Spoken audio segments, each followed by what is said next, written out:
Hey, I'm Amanda. And I'm Patrick. And welcome to Semi-Mindful Banter. Why are we doing a podcast?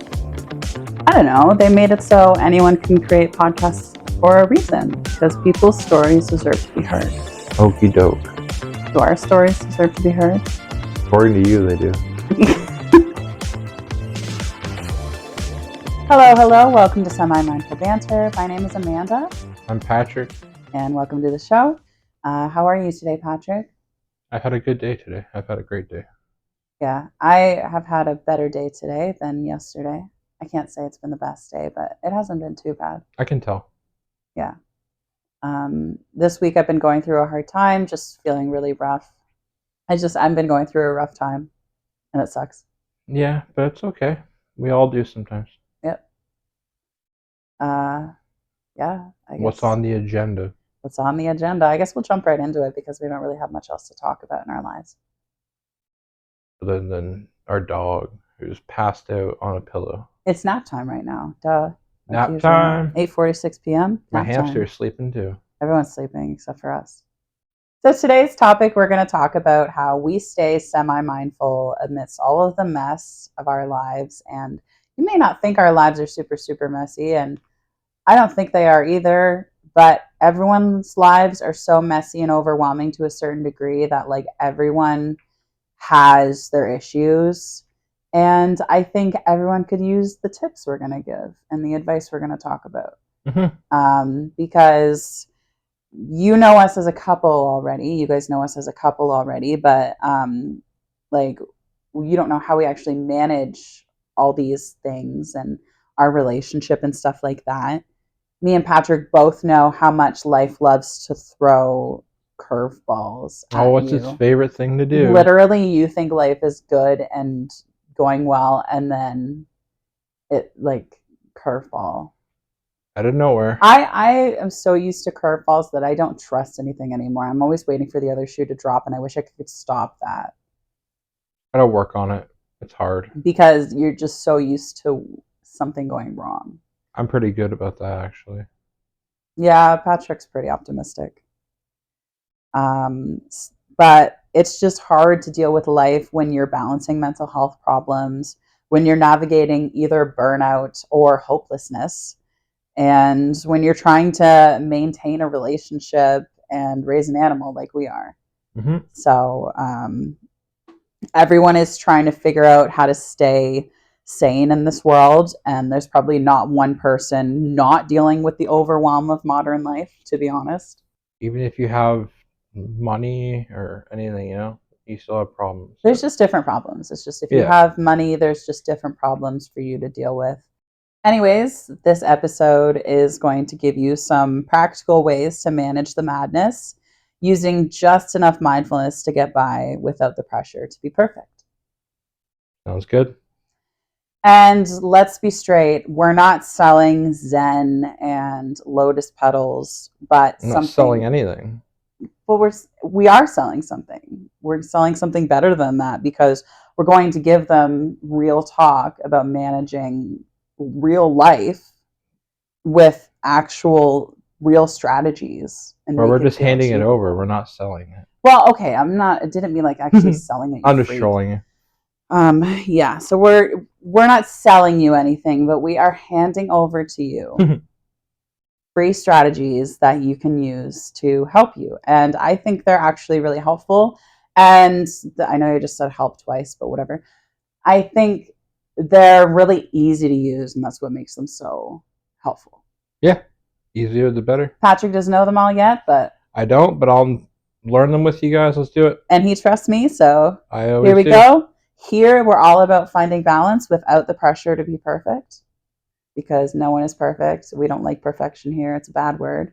Yeah, no one's perfect. We don't use the P word around here. The P word. I'm just going to refer to that word as the P word from now on. From now on, no more saying the P word. What's the P word? Don't say it. There we go. No P word. So like even just quick examples here. I have a lot of projects going on, obviously, with Happily Mander. If you've been following my little launch and everything like that, I have a lot of things going on. And Patrick is always willing to jump in to help me to get shit done when I need to get shit done. And I'm always willing to jump in to help him when he needs to get shit done. Like Always, yeah. we're very willing to jump in to help each other, and it's good to like do that for each other, I guess. If you have someone you can it's do good that to with. have someone that you can lean on, and vice versa. And we also turn to each other when we're having a hard time. Like we also very much rely on each other for emotional strength. Yep, and that's good. We don't have it all together, but we have got a few tricks to keep us from falling apart. Mm-hmm. And that's what we're going to share with you now. When she says we, she means her. But I'm here too. Hi. So, what does semi-mindful mean to us? Patrick doesn't have an answer. But it basically means being present enough to keep your head above the water while still embracing the mess around you. So it's not about like being a perfect swimmer. Oh, I said the P word. Oops. Slap Get out. on the wrist. Get out. It's not about being a P word swimmer.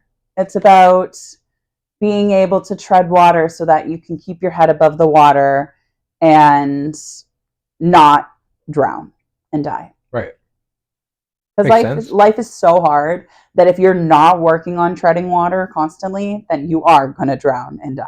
Yeah, there's so many There's things so much going on. Like every aspect of life is coming at you. And if you're listening to this and your life's not that hard right now and you're thinking, oh my God, is my life just going to get really hard? I'm really happy that your life's not that hard. Like, good for you, babe. Like, good luck. But life at some point will be hard for you. Maybe you've gone through it already. Maybe you're still going to get to it. Just know that it's worth it, I guess. And if you don't ever get there, then I envy you. I envy you too. And I don't know for sure that it's worth it, but I'm just going to say that it is because I assume that it is because everyone tells me that it is. It has to be. So the first tip I'm going to share with you is the 70% rule, but it's really not really a 70% rule. It's more a any percent rule. So that's what I'm going to call it, the any percent rule. It's some days you can give 100%, some days you can give 70%, some days you can give 30%. Yep. And whatever you can give is the best you can do. And as long as you're doing the best you can do, that's all that counts. That's all that matters. You are doing such a fantastic job just doing the best you can. And if you can only give that 30%, then give that 30%. Maybe tomorrow you can give 33%. So I'll give my example that the past 2.5 months, I've really had a lot of health problems and felt terrible. And luckily the past 3-4 days I felt a lot better, but yeah, I could only give 30-40% in that time frame. And it's hard for someone in a relationship with someone like that to accept that the other person does not have the capacity to give everything else right now. Mm-hmm. So it's really hard as another person to accept that, working with someone who's going through that. But it's also something that I take into effect myself. Like that rule is some days I can only give a certain percentage. Yep. And he accepts that about me. So it's all about acceptance in this life and really being open-minded to anything because people have lots of struggles. And for sure, we need to recognize that everyone has different coping strategies. That's why I'm offering 7 strategies in this podcast episode, because I'm hoping you can find at least one. Even if we help one person, then I'm happy. Yeah. I know that's a cliche saying, but I mean it. Yeah, and we donated to something the other day for like the first time ever. Like we donated money and it felt so good. And I knew I wasn't helping like a huge amount of people. Like it was to this dog sanctuary. I don't even know what country, but But it felt good. I think it was Australia. I don't know. Maybe. But it felt good because we don't have the money to give. And we usually don't, but today or this month we had some extra money and we had like 15 extra bucks to give. So and it's not a lot, but I want to donate 15 every month. It was better than nothing. Right? And if we do it every month, it's going to add up. And like that applies to the any percentage rule. Like we didn't have a full like $100 to give, but we could only give $15. We could give the 15% we could give, and I'm sure that was better than no percentage at all. Mm-hmm. Right? Especially if we keep it up. I'm sure the people recognize every donation as like value. It all adds up. I mean, Yeah. $15, right? That's like half of a $15 bag is of a food, fortune for me. right? Um, and then also, let's talk quickly about breaks because I have had many tries at running my own show around here. And I have also had many breaks from that, many mental health breaks. And it's totally okay to have a break and to stop what you're doing to just refocus, I guess. Yeah. And I wanted to ask you how you feel when I'm freaking out about a creative project. Like, how does it affect you, and what is your strategy to deal with me? If it's something you're going to present to people, I worry because I don't want you to get hurt because I love you and I just hate seeing that. Unfortunately, I don't really have a strategy, just to be honest. I don't. Well, not a strategy, but then how do you feel like when you see me freaking out about a It's just creative project? I want I want to tell you not to do it, but I know that's the worst advice because I need to push you. I Mm-hmm. need to support you on what you want to do. I need to not let my feelings get in the way of that. I need to handle that. So my point in asking you that was for people to see that, as you can see, it's hard for both parts in the relationship to be dealing with stress when it comes to stuff like deadlines and stuff like that. Like, Mm-hmm.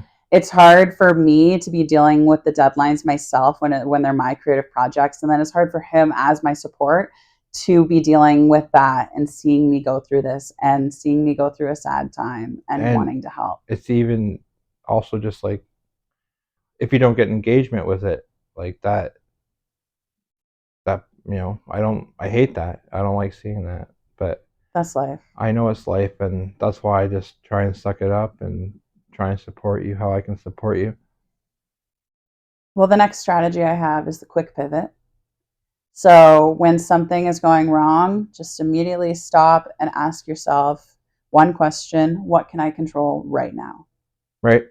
Right now, what is the one thing I can control right now? Whether that is taking my dog out for a walk, I can control that, or setting a timer to do some work for 10 minutes, Yep. or even putting on a show I like and knowing for 20 minutes or 45 minutes I can control what I'm taking in, Yep. So that's another rule or not another rule, but another strategy, the quick pivot. The quick pivot sounds like a Quick pivot. basketball thing. Yeah. What can I control right now? Saying no as well is also very helpful because not saying no can lead to burnout. I'm really bad at not saying no. Me too. We're both bad at this. And how do we each handle this in our separate roles? Patrick and I, are both people who take care of other people and things. And we have a hard time not wanting to do everything for everybody else. Me and Patrick both have, I believe, acts of service as our love languages I agree. in terms of the way we like to show love and receive love. Yeah. So it's very hard for both of us to learn how to say no. But something that we're going to try and implement is this new strategy number 3, the selective no.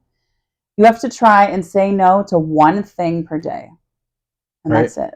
A selective no to one thing per day. It can be a task that someone asks of you or a task that you have to do normally, a regular task. It can be a social obligation, or it could be something as simple as a negative thought that comes through your mind. I'm gonna put that on my app. Yeah, we're going to talk about Finch in a little bit, but it's as easy. That's like the next thing we're talking about, but it's as easy as just like no to one thing per day. Right. What did you say no to today that made a difference? Yep. So here's a few quick things that help us, just some really quick and dirty stuff.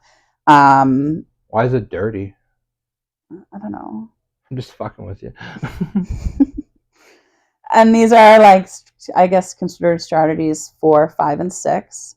And the first strategy is this app called Finch, which we both really like. I love it.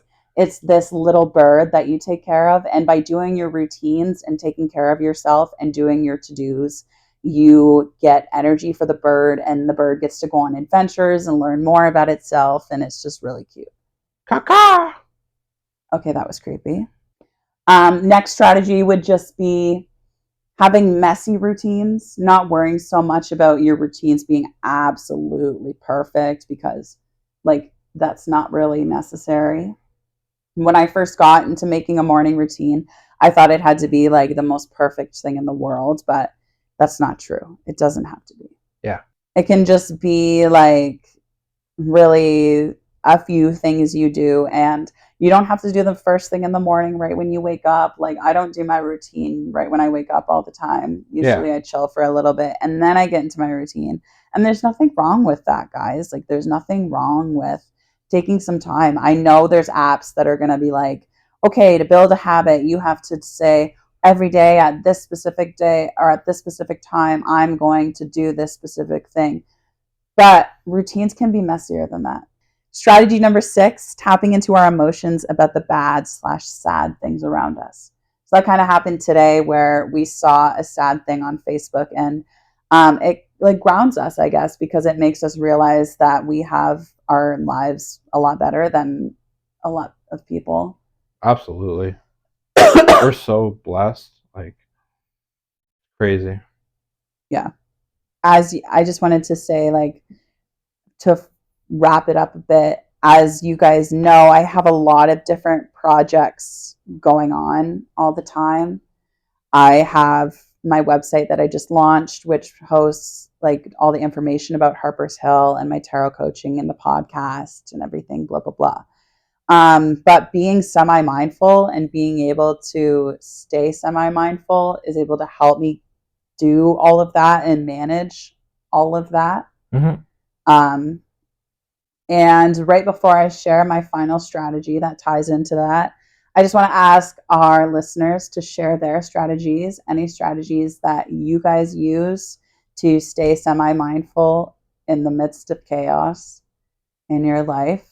That's a great idea. I would love to see what people say. I'd love to hear them. And if we've got some, we'll talk about them in a future episode. We'll see what people say. Mm-hmm. You can reach out to us by, I think you can leave reviews on the episodes or comments on the episodes. Not sure about that. If you're watching this on YouTube, you can. And if you want to tell me straight up, you can reach me on X at Mander Writes. And that's Mander Writes. Like WRITES? Yes. Okay. Like Mander is writing, but Mander Writes. Yep. I just want to confirm because I'm an idiot. All right. Well, you're probably not the only one. Yeah, there's a lot of idiots out there, right? My last strategy tying into that is giving yourself the permission to pause, which I often do for myself, giving myself permission to pause and take a break, because pausing and quitting are not the same thing. That's a very good point. Pausing and quitting are not the same thing. It is two different things.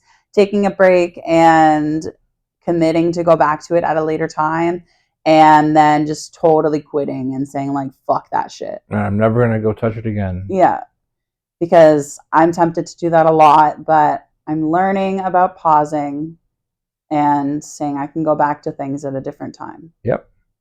Absolutely. So, thank you so much for listening. That's all we have to say. This was a pretty short episode, but I hope you enjoyed it, and I hope it was coherent and cohesive and concise. And I know I did a great job. So. Well, no question about that. Now that that's settled, I guess I better fucking go, because here we go. Fuck me. All right, he's in a goofy mood. Goofy mood. Thank you so much for listening. We'll see you guys next episode. Find me on X, Mander Writes, or I don't know, find my house and stalk me. Love. Love you guys. Bye. Bye. This was Semi-Mindful Banter. Thanks so much for listening. I almost said watching, so that's how you know that I'm smart. Tune in. This was Amanda and Patrick. And we will see you next time on Semi-Mindful Banter. Bye. Bye.